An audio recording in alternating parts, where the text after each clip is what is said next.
మాజీ మంత్రి గుడివాడ అమర్నాథ్ మాట్లాడుతున్నారు. లైవ్ లో చూద్దాం. కారు చౌకగా కట్టబెట్టినటువంటి మీ ప్రభుత్వం ఎంతమందికి ఉపాధి కలిగించింది చెప్పండి. ఏమైనా వైట్ పేపర్ రిలీజ్ చేయగలరా?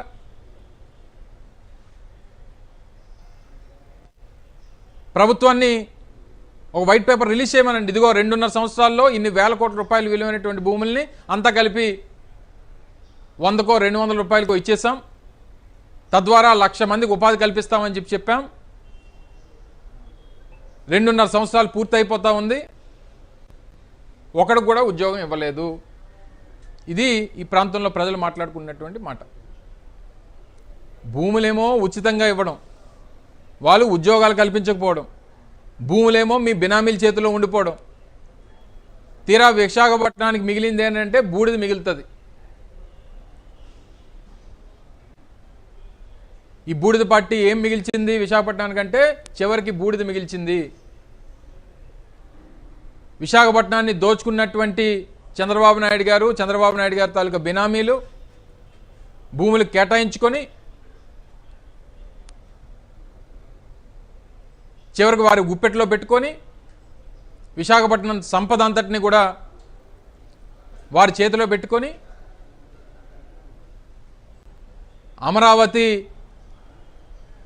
వారు రియల్ ఎస్టేట్ చేసుకోవడం, ఇక్కడ భూములన్నింటినీ కూడా ఇలా బ్లాక్ చేసి ఇక్కడ అభివృద్ధి చెందకుండా చూడాలనేటువంటి చంద్రబాబు నాయుడు గారి తాపత్రయంగా కనబడతా ఉంది. మేము కూడా టూరిజం డెవలప్మెంట్ కోసం ఓబరాయ్ లాంటి సంస్థకి, దేశంలో 5 స్టార్ 7 స్టార్ హోటల్స్ ఉన్నటువంటి సంస్థ అయినటువంటి ఓబరాయ్కి 50 ఎకరాలు ఇచ్చాం. మన భీమిలి పరిసరాల్లో అన్నవరం లాంటి ప్రాంతంలో నిర్మాణాలు జరుగుతూ ఉన్నాయి. 5 స్టార్ రిసార్ట్ నిర్మాణం జరుగుతూ ఉంది. నువ్వు ఒకసారి కేటాయింపులు అనేటువంటివి జరిగిన తర్వాత నిర్మాణంలోకి తీసుకురావాల్సినటువంటి బాధ్యత ప్రభుత్వానికి. మీరు భూములు కేటాయించి 2 సంవత్సరాలు అవుతా ఉన్నా ఏ ఒక్కరు నిర్మాణం మొదలు పెట్టకపోతే మీరు భూములు దేనికి ఇచ్చినట్టు? కారు చౌకగా ఎందుకు వారికి ఇచ్చినట్టు? కేవలం మీ తాలూకా సంపద సృష్టి కోసం కాదా అని అడుగుతా ఉన్నా. మీరు ఎన్నికల ముందు రాష్ట్రానికి సంపద సృష్టిస్తా అని చెప్పి ప్రజలకు చెప్తే ప్రజలేమో ప్రజల కోసం, పేదవాడి కోసం, రాష్ట్రం కోసం అనుకున్నారు. తీరా ఎన్నికలైన తర్వాత అధికారం చంద్రబాబు నాయుడు గారి చేతిలోకి వచ్చిన తర్వాత తెలిసింది ఏంటంటే సంపద సృష్టి రాష్ట్రం కోసం, పేదవాడి కోసం కాదు, చంద్రబాబు నాయుడు గారి కోసం, చంద్రబాబు నాయుడు గారి బినామీల కోసం అనేటువంటిది 2 సంవత్సరాలు పోతే ఇప్పుడు ప్రజలకు అర్థమవుతా ఉంది. విశాఖపట్నంలో ముఖ్యమంత్రి గారి కొడుకు తోడలుడు, స్థానిక ఎంపీ, గీతం అధినేత 55 ఎకరాలు, 1-2 కాదు, 55 ఎకరాలు 5,000 కోట్ల రూపాయలు విలువైనటువంటి భూమిని దోచుకున్నటువంటి భూమిలో నిర్మాణాలు జరుపుతూ ఉన్నా ప్రభుత్వం పట్టించుకోదు, మాట్లాడదు, తిరిగి వారిని సమర్థించేటువంటి కార్యక్రమాలు చేస్తుంది.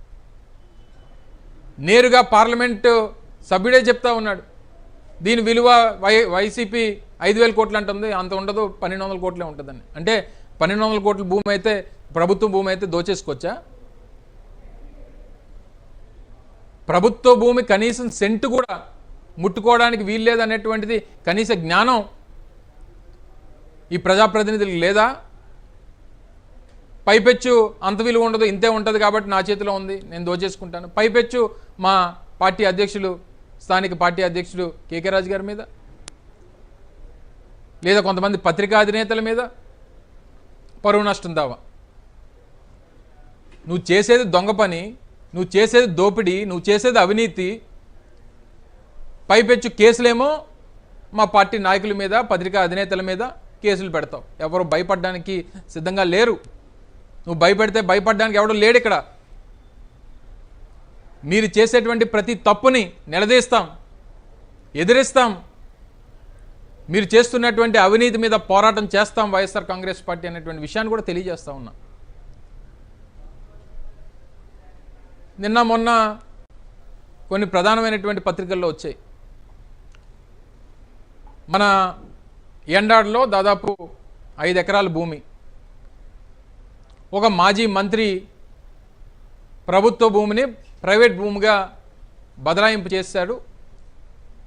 దాదాపు 600 నుంచి 700 కోట్ల రూపాయలు విలువైనటువంటి భూమి అని చెప్పి కొన్ని పత్రికల్లో వచ్చినాయి. ఎందుకు ఎవరు కలెక్టర్ మాట్లాడరు? ఎందుకు జాయింట్ కలెక్టర్ రెస్పాండ్ అవ్వరు? ఎందుకంటే జిల్లాలో మాజీ మంత్రులు చాలామంది ఉన్నాం. నేను మాజీ మంత్రి ఉన్నాను, గంటా శ్రీనివాసరావు గారు ఉన్నారు, బండారు సత్యనారాయణమూర్తి గారు ఉన్నారు, చాలామంది మాజీ మంత్రులు ఉన్నారు. అందరికీ అనుమానం ఎవరు ఇది అని. ఇది నిగ్గు తేల్చాలి. ఏ పార్టీ ఎవరు ఏంటి అనేటువంటిది ప్రభుత్వం ఈ పార్టీకే సమాధానం చెప్పాల్సినటువంటి బాధ్యత ప్రభుత్వం మీద ఉంది. అందులో ఉన్నటువంటి వారు ఎవరు, ఆ బినామీలు ఎవరు, ఆ బినామీలు వెనక ఉన్నటువంటి ఆ మాజీ మంత్రి ఎవరు అనేటువంటిది విశాఖపట్నం ప్రజలు అడుగుతూ ఉన్నారు. అంత పెద్ద ఇష్యూ జరిగితే డిస్ట్రిక్ట్ మ్యాజిస్ట్రేట్ ఎందుకు మాట్లాడరు? ఎందుకు దాని మీద రిజాయిండర్ ఇచ్చి దాని మీద మాట్లాడాల్సినటువంటి బాధ్యత ఉన్నటువంటి డిస్ట్రిక్ట్ అడ్మినిస్ట్రేషన్ ఏం చేస్తూ ఉంది? ఒక మాజీ మంత్రి మీద ఆరోపణలు వచ్చినప్పుడు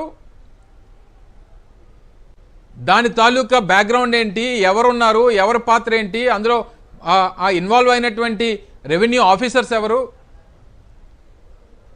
దాని మీద మీరు తీసుకున్నటువంటి చర్యలు ఏంటి అనేటువంటిది ప్రభుత్వం సమాధానం చెప్పాల్సినటువంటి బాధ్యత ఇక్కడ డిస్ట్రిక్ట్ అడ్మినిస్ట్రేషన్ మీద ప్రభుత్వం మీద ఉన్నప్పుడు ఎందుకు మాట్లాడని అడుగుతా ఉన్నా. ఎందుకు తెలుగుదేశం పార్టీ అధికారంలో ఉన్నప్పుడు మాత్రమే విశాఖపట్నంలో భూములకు సంబంధించినటువంటి ఇష్యూస్ బయటపడతా ఉన్నాయి? ఎందుకు గతంలో 2014-19 మధ్యలో కూడా విశాఖపట్నంలో రెవెన్యూ రికార్డ్ ట్యాంపరింగ్ కానీ లేదా ఈ రకంగా ప్రభుత్వ భూమిని ప్రైవేట్ భూములుగా బదలాయింపు చేసుకునేటువంటి కార్యక్రమం కానీ, ఆ రోజు ఉన్నటువంటి కలెక్టర్ని ఏం జరిగింది, ట్యాంపరింగ్ ఇష్యూస్ ఏంటి అని అంటే హుదూద్ తుఫాన్ వచ్చింది, అందులో ఫైల్స్ అన్ని కొట్టుకుపోయాయి అని చెప్పి సమాధానాలు చెప్పినటువంటి పరిస్థితులు గతంలో ఇదే తెలుగుదేశం పార్టీ ప్రభుత్వంలో చూసాం. రేపొద్దున కూడా విశాఖపట్నంలో ఈ రకంగా జరుగుతున్నటువంటి ల్యాండ్ స్కామ్స్ మీద ప్రశ్న వేస్తే ఏ ఎలకలు కొరికేసాయనో లేకపోతే చంద్రబాబు నాయుడు గారు వచ్చి ఫైల్ అన్ని ఎత్తుకుపోయారని చెప్పి సమాధానం చెప్తే దానికి బాధ్యత ఎవరు? సో భీమిలికి సంబంధించి గీతం ల్యాండ్ స్కామ్ కానీ లేదా ఈ ఎండాడికి సంబంధించినటువంటి ఎవరు మాజీ మంత్రి 600 కోట్ల రూపాయలు విలువైనటువంటి ప్రభుత్వ భూమిని ప్రైవేట్ భూమిగా బదలాయించాడు అనేటువంటి ఆరోపణ కానీ,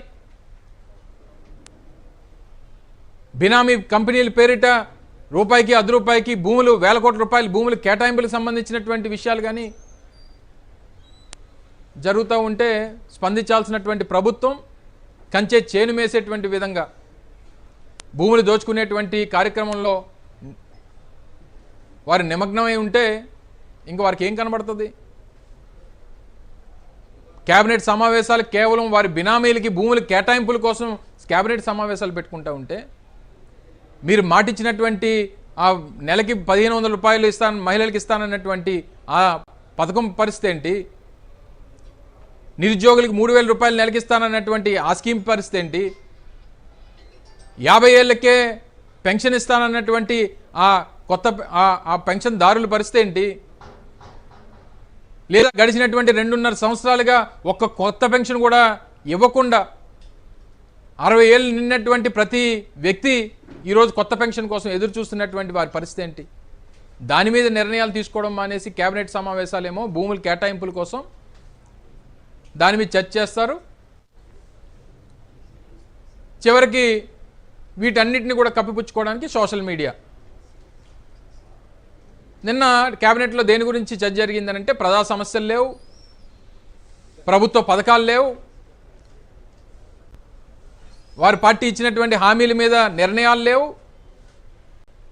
ముఖ్యమంత్రి గారు కేబినెట్ మంత్రులు దేని మీద కూర్చొని మాట్లాడుకున్నారంటే సోషల్ మీడియాని ఎలా అరికట్టాలి, ఎలా చట్టాలు తీసుకురావాలి, టాస్క్ ఫోర్సు దీని మీద ముఖ్యమంత్రి గారు చాలా సీరియస్గా ఉన్నారు, తగినటువంటి చర్యలు తీసుకుంటారని చెప్పి దాని మీద డీజీపీ గారు ఒక ప్రెజెంటేషన్ ఇవ్వడం, వీరు కూర్చొని మాట్లాడుకోవడం,